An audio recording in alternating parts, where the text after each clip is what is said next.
Hello, hello, hello! Magandang hapon po sa inyong lahat. Ito po si Sas Rogando Sasot. Kamusta po kayo? Ayan, mainit-init ang balitang ito dahil huhubaran na lalong lumalala, lalong lumalala ang kasinungalingan ni Bongbong Marcos. Okay, i-share niyo muna ito dahil bago lang ito eh. Bago lang ito dahil um, kaka-release lang.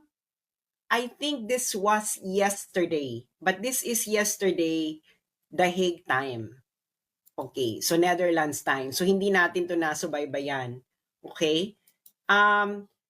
Ito yung i-share nyo muna ito para malaman ng maraming tao ang ating chika.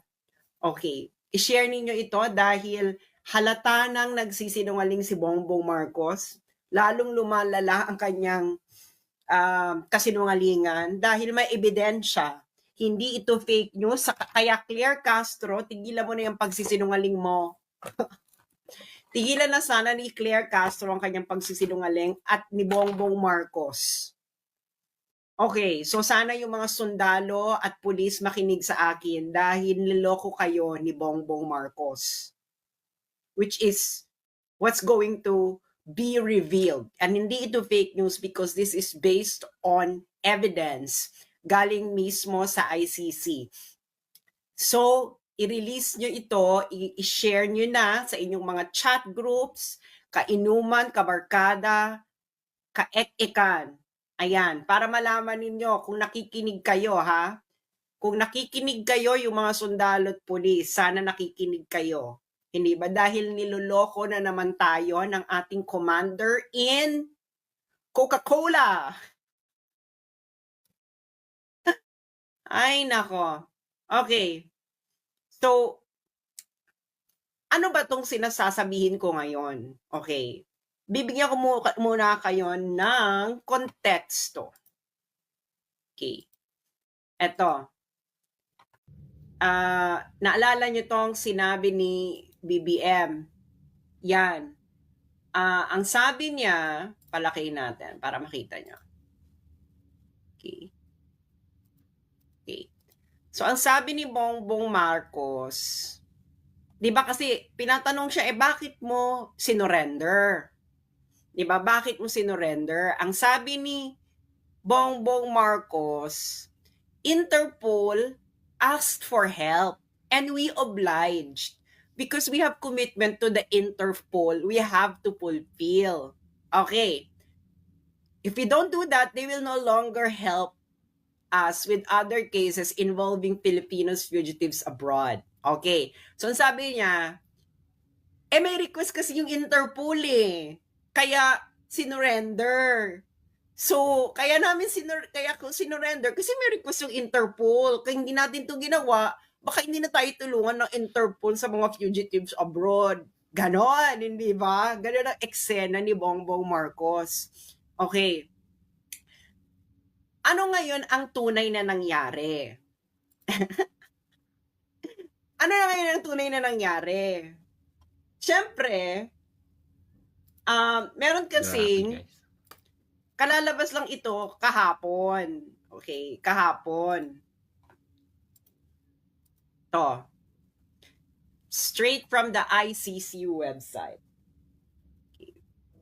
Ayan, public redacted version of prosecution urgent application under Article 58 for a warrant of arrest against Rodrigo Roa Duterte. Kalalabas lang. So, yung warrant, nag-request ng warrant ang ICC, ang prosecutor ng ICC ng February 10, 2025. February 10, 2025, di ba? Okay. Bakit ganun sila ka-urgent ng February 10, 2025? Ang haba ng investigation, no, di ba?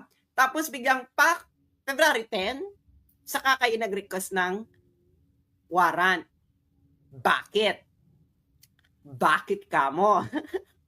Sabihin nyo muna, Bakit? Sabi mo muna kayong ganyan. Grabe, Bakit sobrang sakit sa February 10, kalooban. 2025 nag-request ng warrant? Everybody Sobrang now, in sinungaling your ka. homes, sa mga offices, sigaw ang sambayanan. Bakit February 10, 2025, biglang nag-request ng warrant ang prosecutor ng ICC sa mga judges? Yo, may mga taga Mindanao dyan, nanonood ba kayo? Nanonood ba kayo? Ayan, ang dami na nagbabakit. Bakit? Ano to? Chicken bucket. Okay, so bubuksan na natin ang envelope. Ang ano, di ba? Napaka-sneaky. Okay, nandito yan. Okay, ito ang dahilan ng prosecutor kung bakit nag-request ng warrant of arrest ng February 10, 2025. Okay. Ang sabi sa mismong dokumento ng ICC, there is a realistic but time-limited possibility of securing Duterte's arrest. In the late 2024, the government of the Philippines publicly announced for the first time that it may execute an ICC arrest warrant. In late January 2025, the government publicly stated that it would execute an ICC arrest warrant if a request to do so is made through Interpol. Itong pinaka maganda dyan. Yung redacted. Bangag.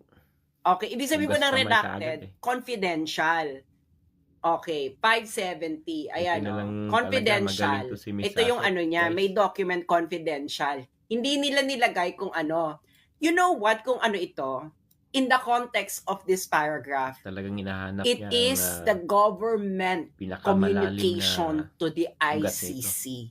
Communication ni BBM sa prosecutor. Yes, because yung mga ganyang communications, they are confidential.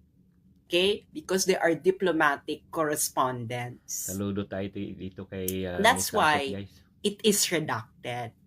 Talagang sabi ng ICC, matalino at magaling. So nakita niyo yung reason ng ICC, di ba? Public statement ng gobyerno ni Bongbong Marcos at ang suggestion noong January 2025 ni Bongbong Marcos ng gobyerno niya na i-execute namin ang ICC warrant.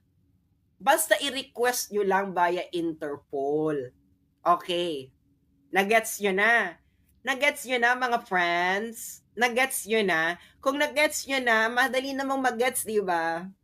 Di ba? Gets. Okay. Tapos, after nun, biglang may redacted. Di ba? Kasi kung public announcement yung redacted, hindi mo naman i-redact. Yung pala ay siya ay nag-uutos kaya yan sa ay government, official government communication tama nga si Miss to the ICC, kaya redacted. Nagets nyo? Okay? Naman, no? Usually kasi pag diplomatic correspondences na ganyan, redacted yan. Okay? So, niredact nila. Okay. Should this eventuate, the prospects of arresting Duterte will likely disappear. So, ano ibig sabihin yan?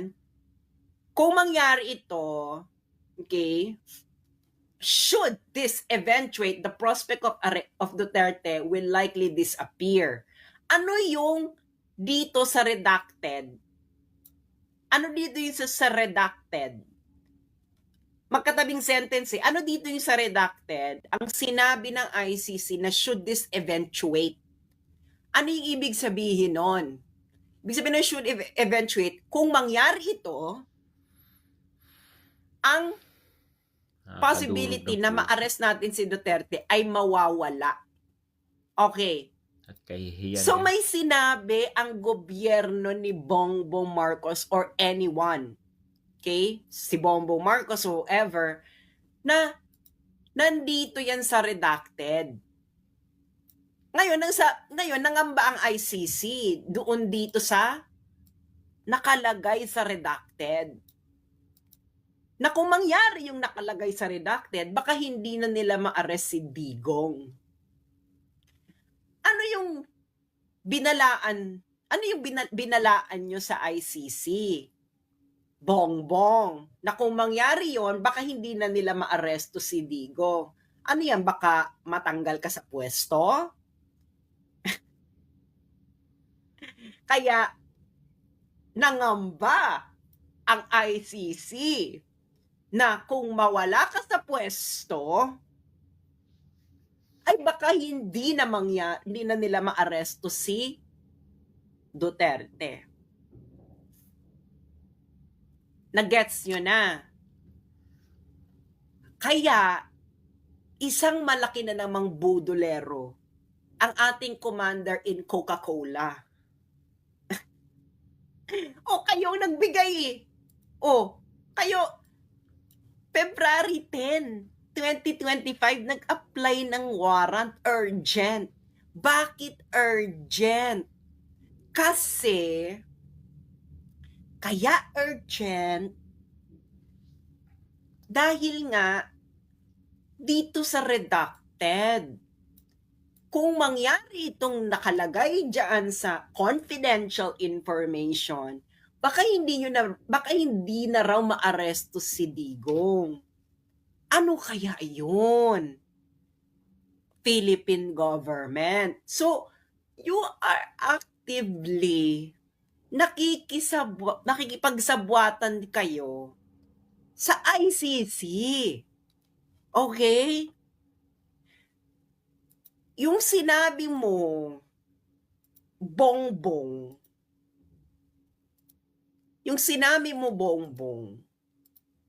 na hindi ka nakikisabwatan, gusto mo lang sundin. Ipapost ko ulit para for more impact. Yung paeklabo mo na ay hindi. Kasi humingi lang naman ng tulong ang Interpol. Yan ang gusto mong ipahatid sa nasyon, sa mga pulis at mga sundalo, na humingi lang ng tulong ang Interpol. Pero ang buong katotohanan na hindi nyo na maikukubli,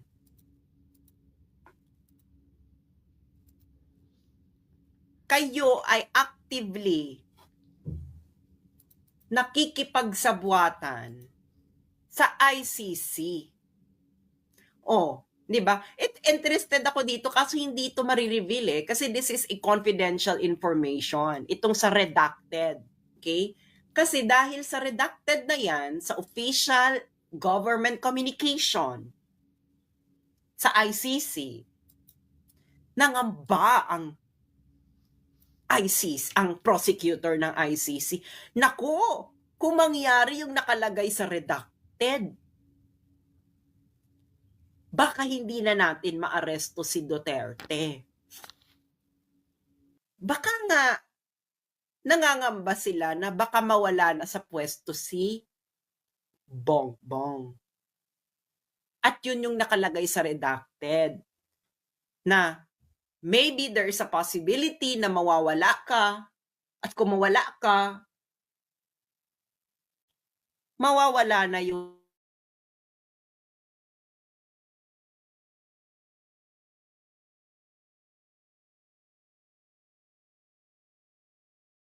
So, ibig sabihin, ang chance talaga ng ICC ay dapat nandyan si Bongbong Marcos. Yun ang ibig sabihin yan.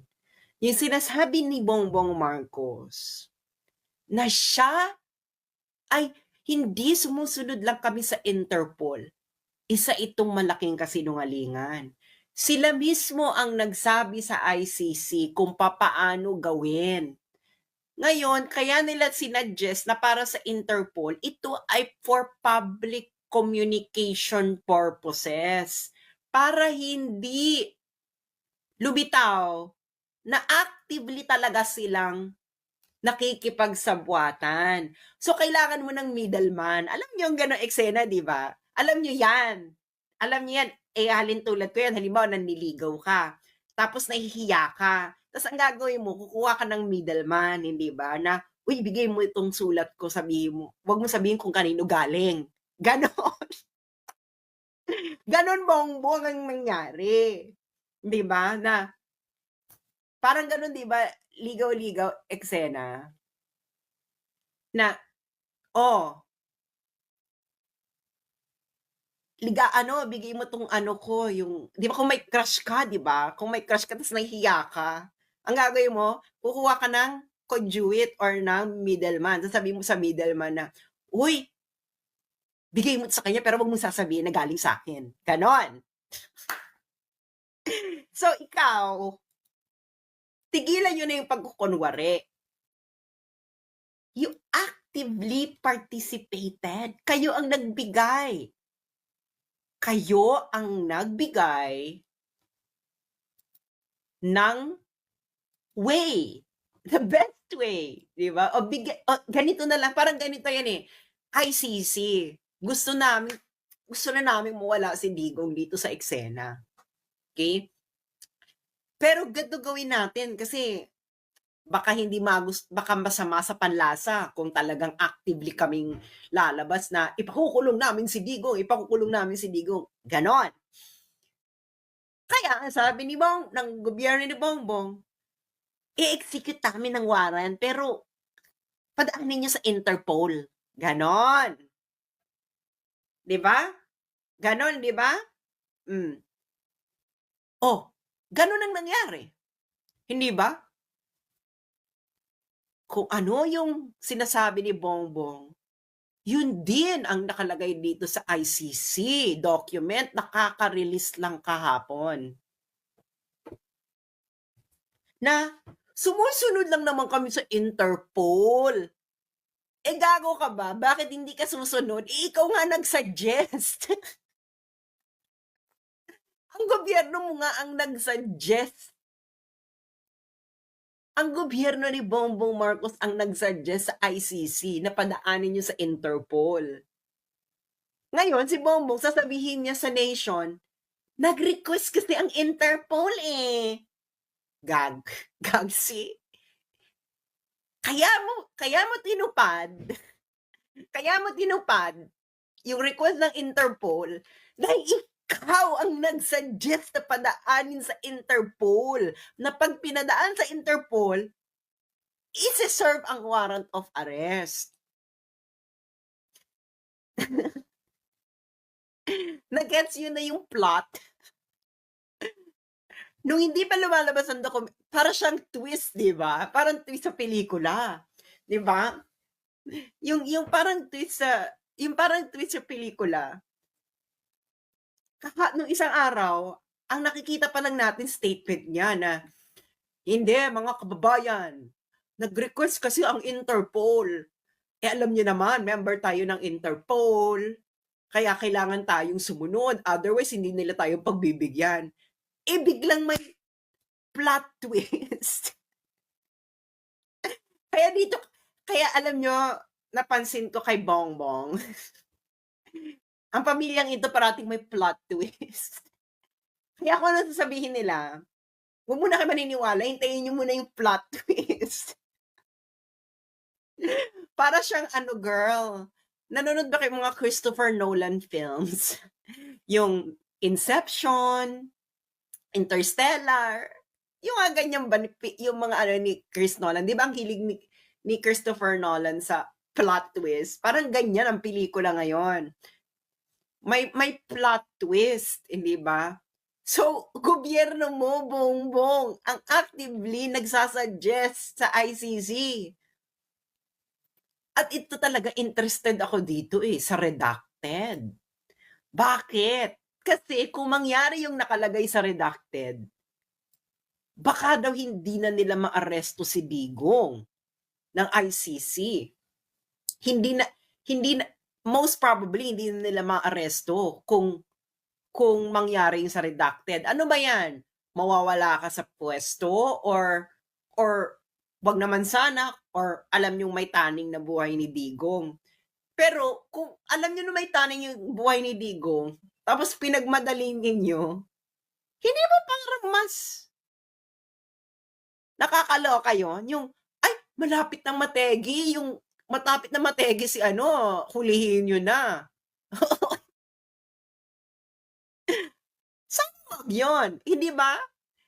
Pero, well, given na ang gobyerno natin ay commander in Coca-Cola, hindi malayong pwede rin yon, hindi ba? Alam nyo naman, ang mga adik, animal. Pero, i-discuss ko mamaya yung word na animal, ha? Pero baka ang more like, pwede rin na, baka mawala na kasi kami sa pwesto. Kung mawala na kami sa pwesto, hindi yun na maaresto kasi ang papalit yung anak niya. Kung anak niya yung pumalit, paano maaresto? Alam nyo na. Again, February 10 lang po nag-request ng warrant ang ICC. Bakit sila nagmadali? Nagmamadali sila. Madali. Dahil nga, kung mangyari yung nakalagay dito sa redacted, baka daw hindi na maaresto si Digong. Yang redacted na yan ay government communication yan. Yes, boom. Nakikita niyo yung flow, di ba? Nung paragraph. Public statement ng gobyerno, public statement ng gobyerno ni Bongbong, and biglang redacted. Public, private. Hindi ba? Public, private communication ng gobyerno ni Bongbong. So, mga friends, taga Mindanao, mga taga-supporters ni Bongbong, at media, bakit ba gusto yung niloloko kayo ni Bongbong? Masarap ba? Masarap bang niloloko ni Bongbong? So, si Bongbong Marcos, ang gobyerno po ni Bongbong Marcos, ang nag-suggest sa ICC na ipadaan sa Interpol. Nagets nyo na? Ang gobyerno ni Bongbong Marcos ang nag-suggest sa ICC na padaanin ang warrant sa Interpol. Kaya niya sinunod ang Interpol request na sinasabi niya dahil siya nga ang nag-suggest nun sa ICC.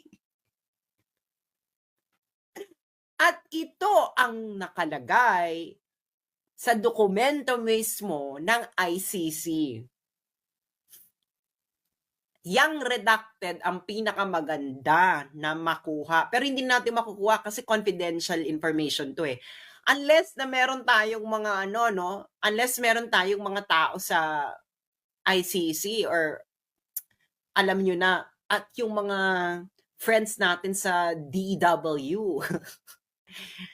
Kung hindi nyo alam yung DW, baka ma-extract nyo yan. Hindi ba? Yung redacted na yan. Ibibigay ko yung number sa mga friends natin sa DW. Ito yung redacted.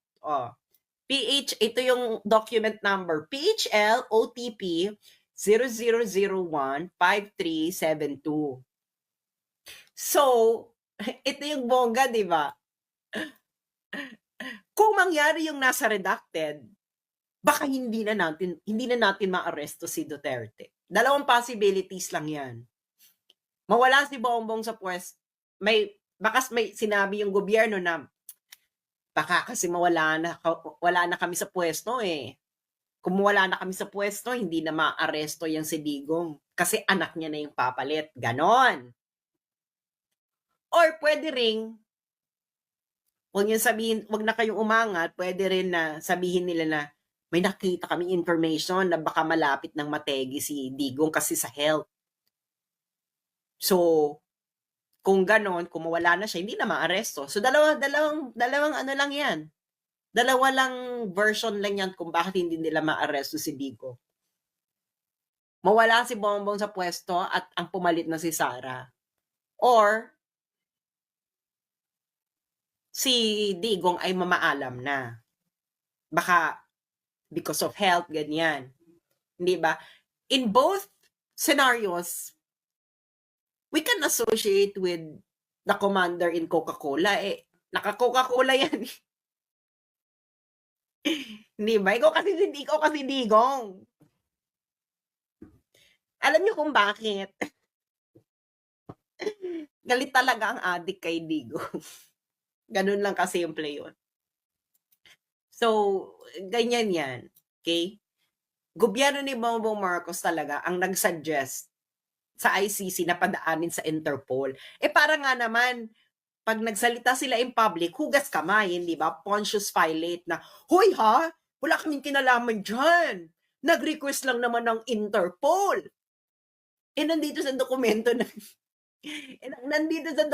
ng ICC, kayo pala nagbigay ng suggestion na yon.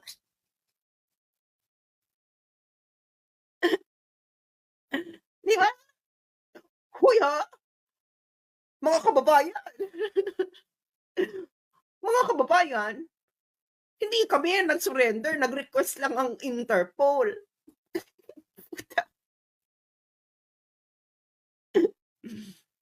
Kayo ang nag-suggest sa ICC kung anong gagawin. Ito talaga, excited ako sa redacted eh. Yung mga DW yung mga friends natin sa DW dyan ha, baka mahalongkat nyo to. Ito ang document number. Page LOTP 00015372. Confidential document yan. So, official government communication. Yan, di ba? So, kasi dito, ang urgent request nila nakabase sa sinabi ng gobyerno ng Pilipinas. Noong 2024, noong 2025, and of course, before February 10, 2025. Pero ito redacted, confidential communication yan ng gobyerno. Na sinabi doon is, friends, alam naman nating pareho nating gustong mawala si Digong. Friends in ICC, gusto natin pareho mawala si Digong, ganyan. Gawin nyo na, nandito pa kami sa pwesto kasi baka mawala na kami. Diba? Kasi may namumuong intertropical convergence zones within Philippine Area of Responsibility. Baka pag nangyari yan, baka mawala na, hindi nyo na maaresto si Digong.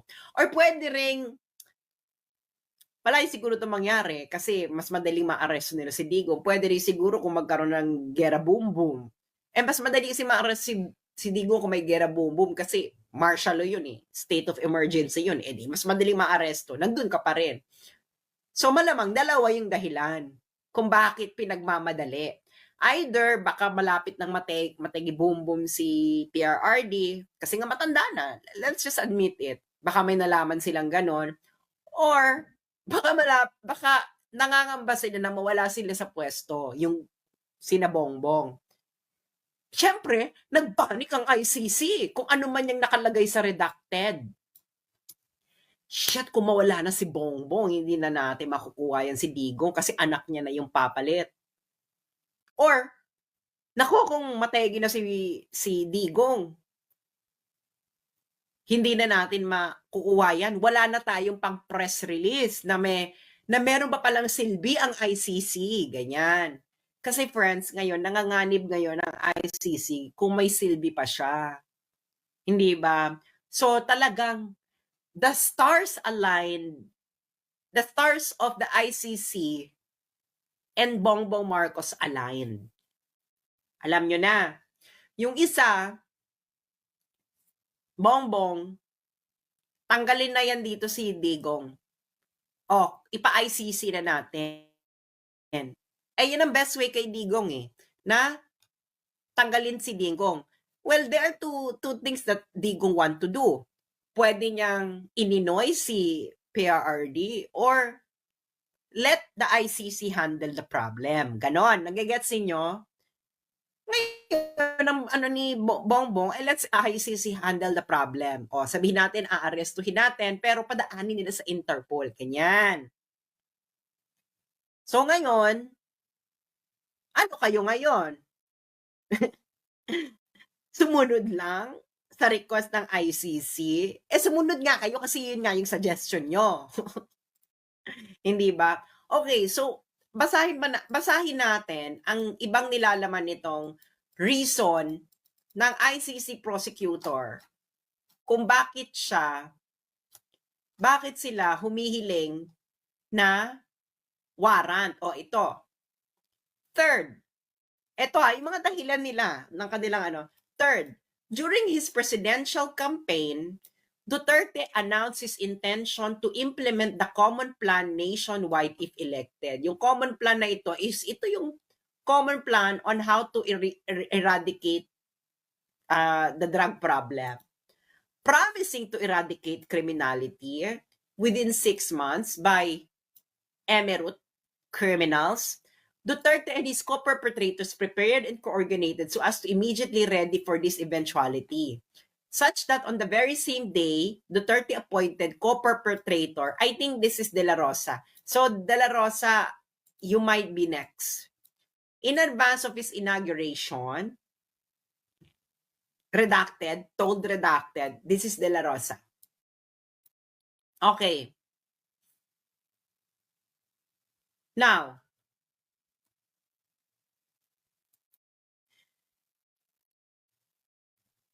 yan nga yung dahilan kung ba't siya binoto eh. Nagigets nyo na? Kaya this trial will not be historically judged well. So, yung ICC, nagreklamo sila na tinupad ni Digong yung pinangako niya nung eleksyon, kaya nga siya nanalo. That's why this is not just the trial of Duterte. This is the trial of the Filipino people, of those who voted for Duterte. Okay. Kita mo, ito yung paragraph 83. Fourth, throughout its presidency, Duterte and other high-level officials in administration repeatedly confirmed the existence and scope of the common plan. Yung common plan, yung eradication, through their public statements, which both expressly outlined the plan and endorsed or supported the killings. For example, in a speech to self-confessed drug addicts in Bacolod City, De La Rosa told them to kill the drug lords and burn their houses for having made them addicted to shabu.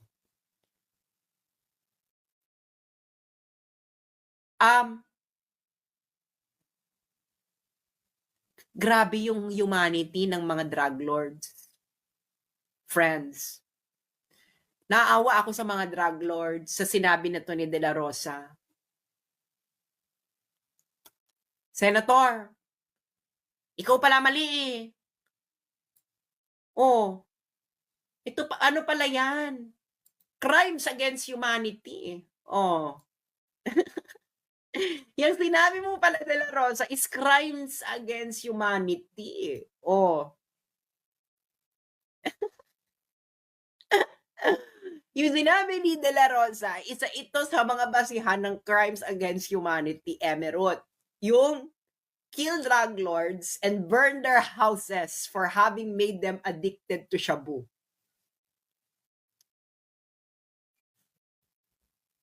Sige nga. Ano? Nagets yun na kung bakit ang trial na ito ay pandidirihan ng majority ng tao sa mundo? That's why even if they convict Duterte, the ICC will be known worldwide. Will be known worldwide. Okay lang sa West. Kaso, hindi naman mga Western countries ang majority ng tao sa mundo. Ang majority ng tao sa mundo ay sa Africa, Middle East, at iba pang Asian. At itong sinabi ni De La Rosa, agree dyan ang karamihan ng tao sa mundo. Sige nga, yung mga OFW dito na nasa Middle East, ipakita nyo to sa mga Arabo. Ito, just screenshot nyo. Ask yung mga OFW na nasa ibang bansa. Ipakita nyo ito sa mga foreigners na katrabaho ninyo. Tanungin nyo sila kung ano sa tingin nila ang ginagawa dito ng ICC. Kung bakit issue sa kanila tong. Okay? Ask them. Ask them. Ask them kung kanino sila mag-a-agree. Sa ICC na this is a crime against humanity or kay De La Rosa or sa kay Digong. Ask them. Next sentence. In reaction to the accusation that killings perpetrated in anti-drug operations may amount to crime against humanity. Ang hilig talaga ng ang hilig talaga ng ICC na i-define sa atin ang humanity. Then Justice Secretary Vitaliano Aguirre told reporters that criminals, drug lords, drug pushers, they are not humanity. Nagets ninyo kung ano ang nilalaman ng paragraph 83?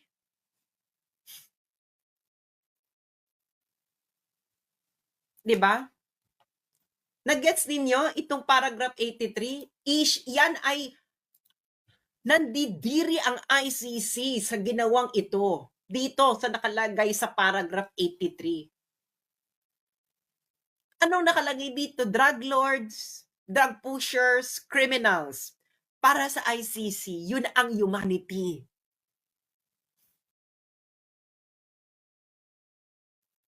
For the ICC, the humanity are drug lords, drug pushers, and criminals. At hindi kayong mga biktima ng adik. At hindi ang mga communities na tineterrorize ng mga drug lords. Hindi kayo ang humanity para sa ICC. You are not the humanity.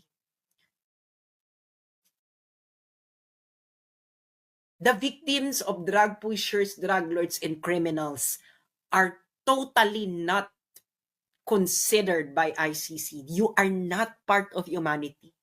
So whatever is happening to you is not a crime against humanity. So sa madalit salita, nagigets yun na? Itong trial na to, they may convict Digong because they have invented their own version of humanity. And their invention of what is humanity is favoring drug lords, drug pushers, criminals. Makukonvict ka talaga dyan. Paano kung ang definition mo ng humanity favoring the victims of drug pushers? Ang victims ng drug pushers ay yung mga bumili ng droge. Yung pamilya nung nagdodroge. Yung community. Hindi ba? Kung yun ang version ng humanity, ma-acquit si Digong. Pero kung ang definition ng humanity is favoring drug lords, drug pushers, criminals, Digong will be convicted. So, dalawa ang definition ng humanity. One is favoring drug lords, drug pushers, and criminals. And one is favoring the victims of drug lords, drug pushers, and criminals. Nagigets nyo? So the case will be decided kung anong version ng humanity ang mananaig. One favoring the victims of drug pushers, drug lords, and criminals, or one favoring criminals, drug lords, and drug pushers. Pero sa tono na ito ng ICC, alam nyo na kung anong version ng humanity ang magiging basihan ng salitang humanity sa crimes against humanity. Okay, 84. ito, 84. Fifth, the co-perpetrators repeatedly and publicly justified against suspected criminals. Hindi man nyo nakita yung hindi man nyo nakita yung yung snatcher, yung nag-viral, yung snatcher, ano yung ninanakaw nun? Parang ninanakaw niya ata nun sa truck, tapos bumaba ata yung nasa truck, tapos binugbog nila yung snatcher. Is this uncommon? Ano to? Bigla na tayong lilecturean ng ICC na, naku, wag niyong gagawin yan kasi crimes against humanity yan. Yung bubugbog naku, yung pinapapakita nyo na mambubugbog ng snatcher. Ano yan? Violence yan. Again, the version of humanity there favors not that it is the criminal. Yeah, may humanity ang criminal, pero the humanity of how will you argue that the humanity of the drug pusher is equivalent to the humanity of the family destroyed by drugs? You're both human, but the humanity of the drug pusher is not equivalent to the humanity of the family destroyed by drugs. Hindi ba? Why? Why is their humanity not equivalent? Ikaw, drug pusher ka, kumita ka sa pagsira ng buhay ng pamilyang yun. Ibig sabihin, you didn't do something accidentally. You know that what you are selling to someone will destroy that person's family. That's why your humanity is not on the same level as the humanity of that family. Tama ba ako mali? Diba? Common sense. Common sense, diba? Common sense. Do you think, tama ako mali? Na, parehong human, yung drug pusher. And yung pamilya na nasira ng drogang binenta ng drug pusher. Pero, wag mong sasabihin sa amin na magkatimbang ang humanity nung drug pusher at nung pamilyang nasira ng droga. They are totally incommensurable.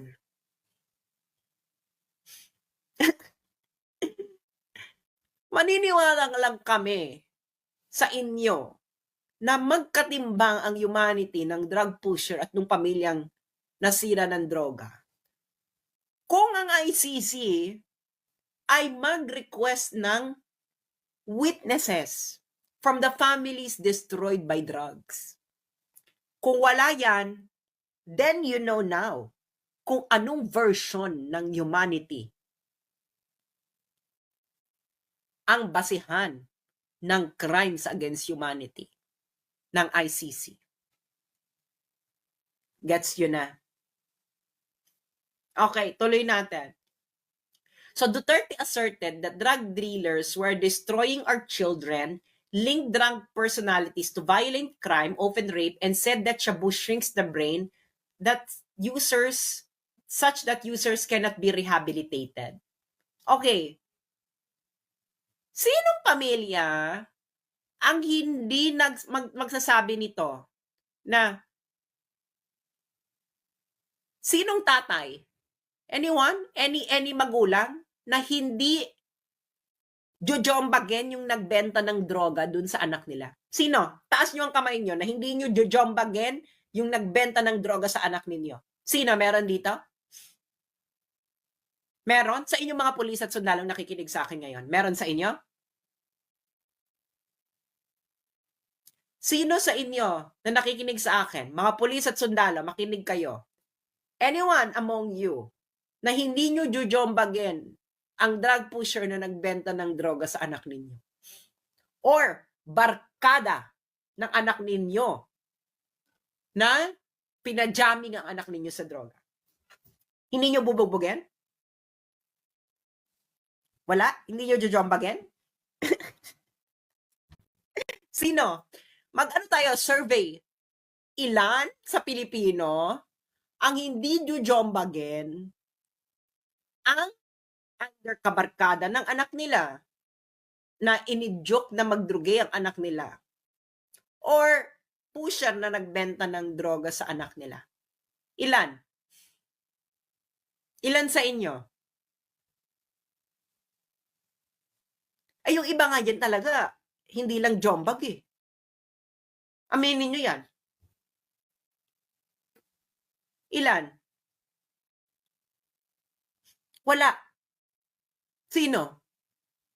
Gusto ko talaga i-address yung mga sundalo at pulis.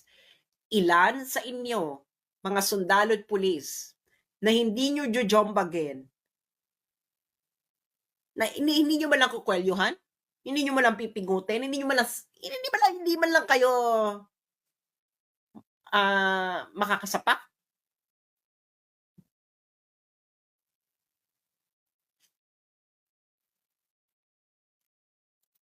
Sabi pa dito, he frequently inflated the number of drug addicts in the Philippines. Okay, inflated daw. Bakit daw inflated?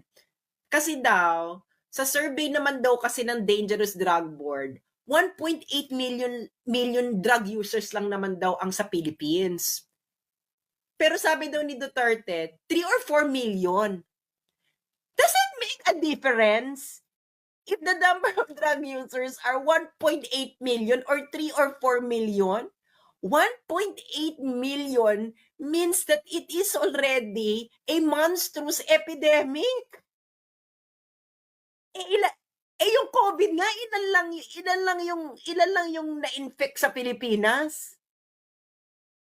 Naloloka na tayo. Droga today. 1.8 million nagdadroga.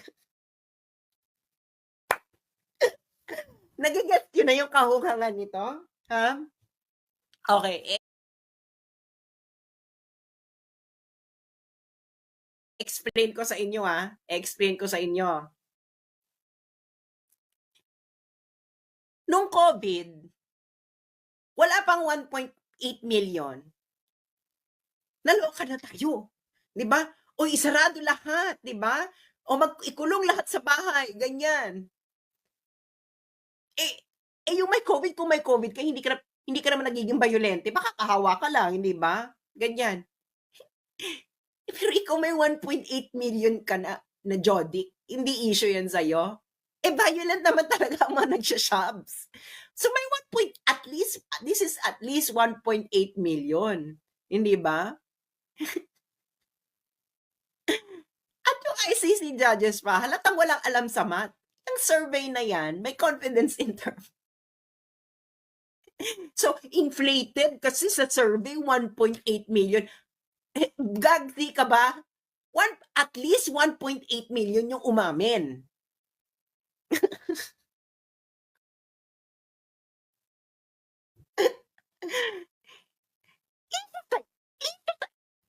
1.8 million na Jody. Girl!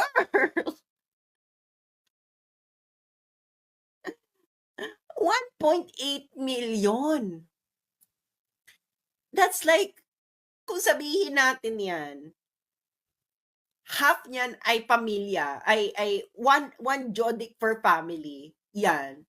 That's 1.8 million families in the Philippines. Tapos, issue sa'yo.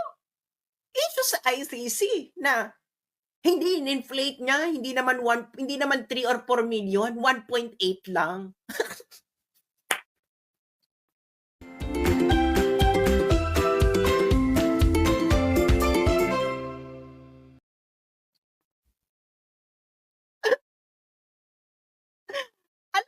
ICC kung ilan ang Jodic noon sa China nung Opium War na naloka na ang China. Ano ko how many were addicted to opium during the Opium War?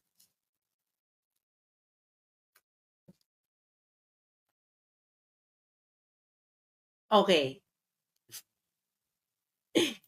Baka kasi ang gusto ng ICC, maging Opium War levels para talagang justified. Kasi nung Opium War level, alam nyo, kaya galit ito ang rason kung bakit talaga dito sa China talaga. Kaya kami dito sa school, sa university, pinapipirma kami na bawal kami makipagbarkada, bawal kami makipagbarkada sa Jodic.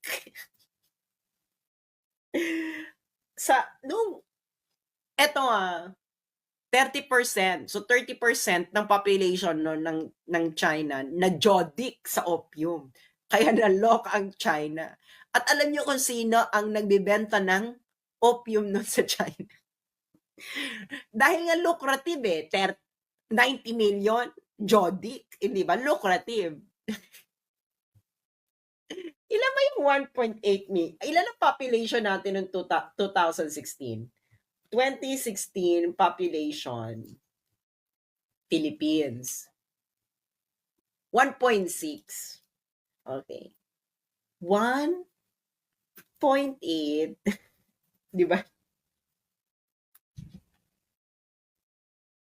So, hindi issue. So, nilalang lang ng ICC yung 1.8 dito. Okay? Malamang yung 1.8 million na yan, adults. Di ba? Adults yan. So, ilan ang adult population? Adult population, Philippines, 2016. Okay, 2016, adult population. Okay, in 2016, ang 15 years old and above is 59.39.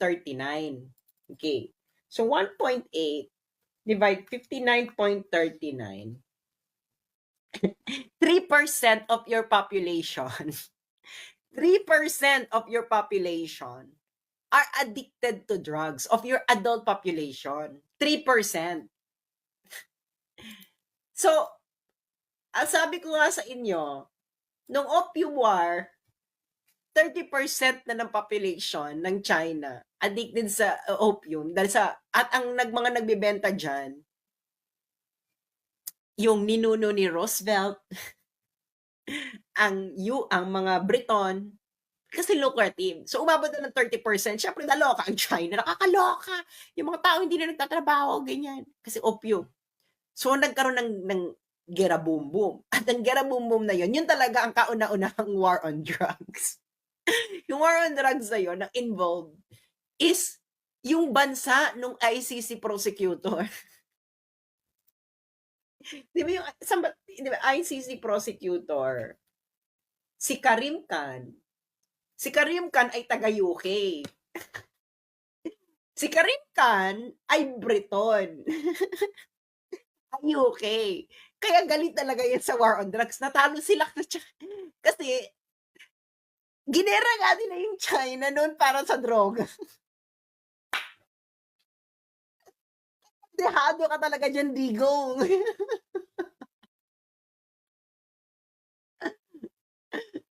Si Karim Khan ay Briton, taga UK. Yung UK, ginera ang China nung 19th century dahil ayaw na ng China ang drugay, di ba? So, naimbiyer na ang UK. Ayaw nyo Ayaw nyo na kaming pagbentahin ng drugay dyan sa China.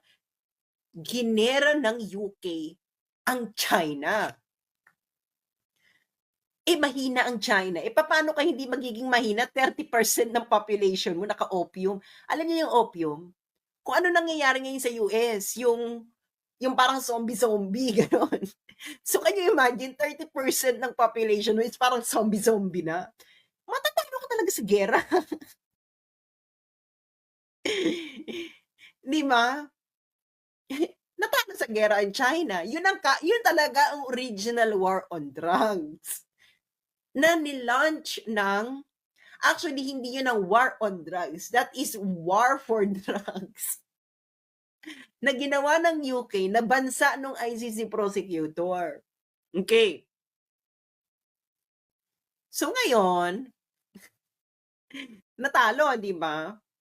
Kaya yung Hong Kong napunta sa UK. Nag-gets niyo na yung istorya ng Hong Kong?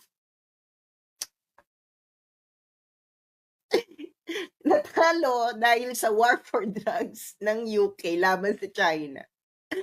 Kaya yung China talaga yan, 'pag droge talagang may trauma na ang China sa droge. Can you imagine? Kamunti ka ng mawasak ang for the first time sa China, sa buhay niya siguro for the first time nangamba sila talagang mawawarak talaga ang China ng bonggang-bongga. Okay. Ngayon 30% ng population. So tayo, yung 1.8 parang hindi problema sa ICC na may 1.8 million addicts sa Pilipinas. Sabi nila, 1.8 million lang naman ang addict sa inyo. Hindi naman, mali naman si Digong, hindi 3 or 4 million addict. Does it mean anything?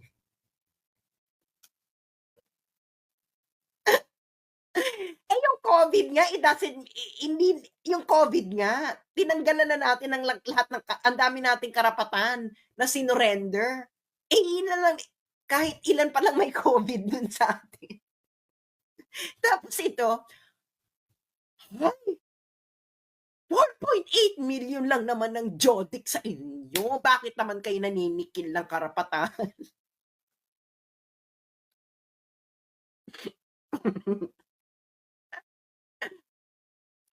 Baka kailangan pang more. Baka kailangan China levels na ng opium war na 30% na. May threshold ba? Meron bang magic spot na, dahil 1.8, dahil 3% pa lang naman ng adult population ninyo, ang Jodic, ano lang yan? Dapat, hinay-hinay lang. Hinay-hinay lang yan. 3 million lang, 3% lang naman ng adult population nyo eh. Ang Jodic. Ilan ba yung 4%? Ang 4% divided by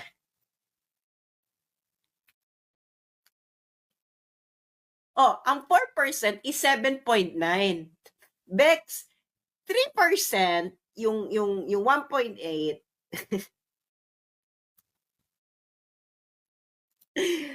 puta. Sabi ko sa yung 3.5% at 7% ng adult population, yung 3.5%, yun yung 1.8. Yung 4 billion ni Digong, 7.5. Bakla, is there a difference between 3.5% and 7.5%? Within the margin of error yun, Bex. Yung 7%. Ang margin of error nga within 5, di ba, yung within 10% margin of error. Bakla, 7%. From 3.5% to 7.5% is within the 10% mark.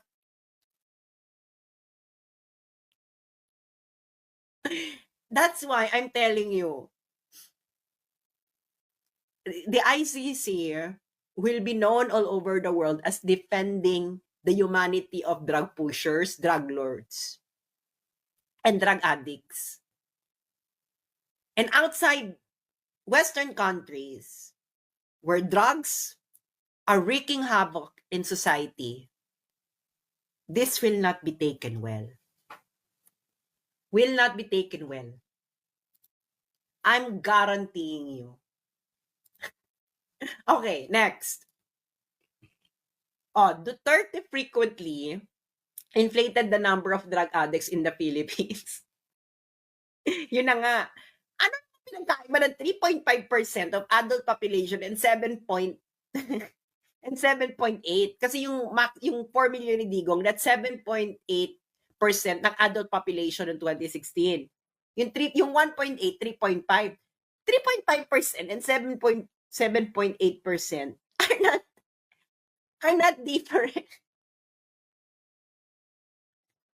The 7.8 is within the margins ng pag-e-estimate mo ay 1.8. Ang estimation ay, this is the problem, no, with these judges with these people. They don't know math. Ang survey, meron yang confidence interval.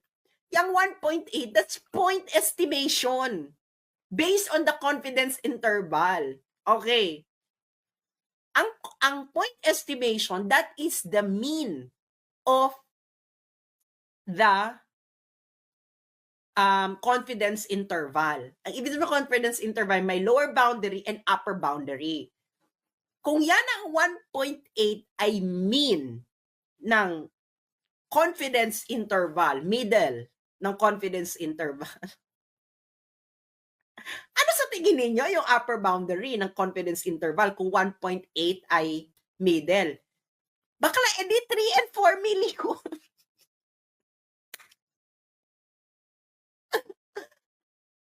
This is the problem with people who don't understand math. Do you understand? My God, makukonvict pa si Digong because they don't understand math.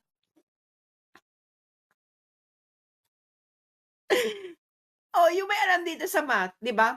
1.8 ng drug ng DDB is point estimation, 1.8. Ang point estimation, friends, sa statistics, this is usually the middle of the confidence interval. Hindi ba? Middle ng confidence interval. Ang confidence interval, ito yung, ano ba yung lower boundary and upper boundary? Okay? Upper boundary.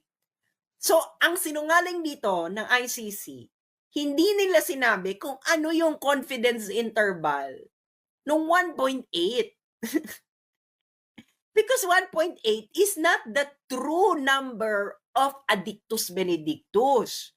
It is a statistical estimation. And every statistical estimation has a confidence interval.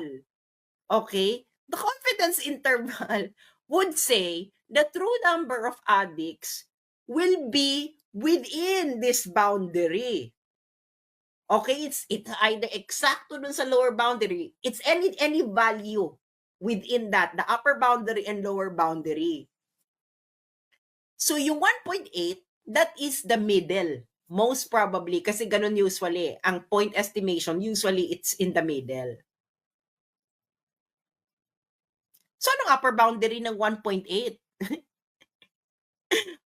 Ang tanga ng ICC.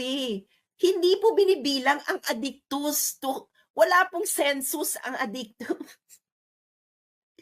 Yan, may census na para malaman mo yung eksaktong number na, okay, lahat ng addictus benedictus, pupunta ka ng bahay-bahay, addictus benedictus. Ilang kayong ganyan ba? May nagsisensus ba?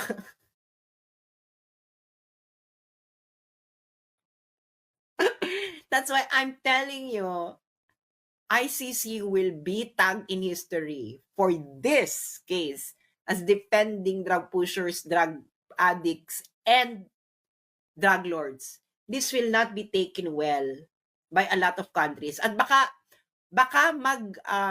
marami pang umalis. Kasi if they're not gonna have a crackdown, kasi pag malaki ang at stake dito, if Duterte gets convicted, at ganito pala kabilis ang process na madadala ka sa The Hague at Netherlands, walang matinong bansa ang gustong danasin yung madadanas ni Digong. Because every country would like to have a violent crackdown on droge, except some countries in Europe. Dahil ang mga politicians sa Europe, mga addictos.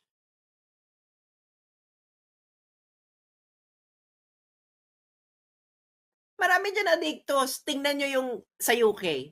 Nakakaloka yung, ano pa to, Conservative Party, yung party nila bahay-bahay, ang daming traces ng Coca-Cola.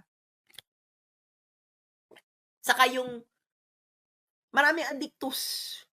Kasi nga, liberal, addictus. They would.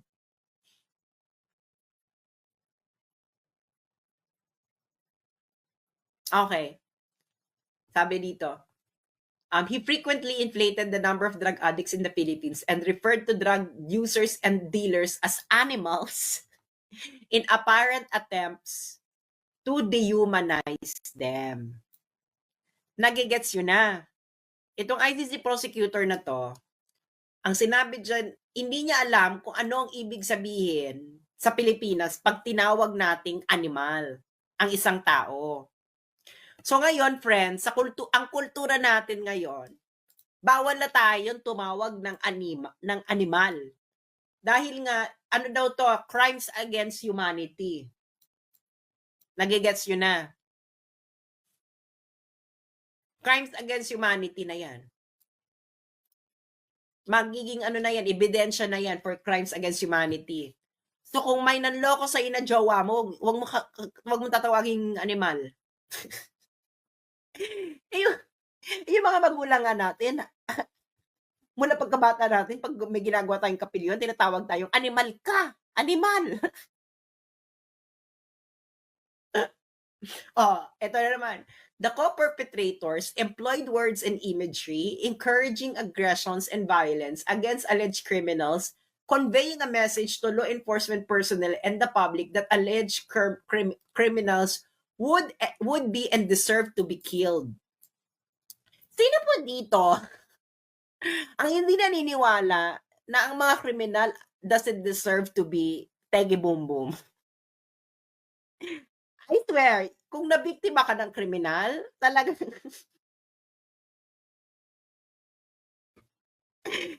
in short, mga kababayan, this is not a trial of Duterte alone. This is a trial of the Filipino people and its culture. Okay? It's a trial of our culture. Na hindi lahat ng ginagawa, the Tagalog, our language is kind of violent, no? Pero we understand what we mean by it. So, bawal na yan. Ay, nako. So, that's what's gonna happen. So, in short, Bongbong, kayo ang nagsuggest sa ICC na padaanin sa Interpol. 嗌碗麵限高達150蚊，抵啲就係好食啲。輸入優惠碼 Panda Deal， 直限高達150蚊。Food Panda? Okay? That's in paragraph 112. It is your government. So, stop fooling Filipinos. Pwede mo naman sabihin ikaw pinahuli mo, ganyan. Pero hindi mo sabihin nag-request kasi ang Interpol. You suggested to ICC what to do in order for the Philippines to do the arrest. Ibig sabihin, you actively collaborated. Yan ang katotohanan as evidenced by what the ICC prosecutor said. Thank you everyone and huwag tayong magpapabudol. Muli.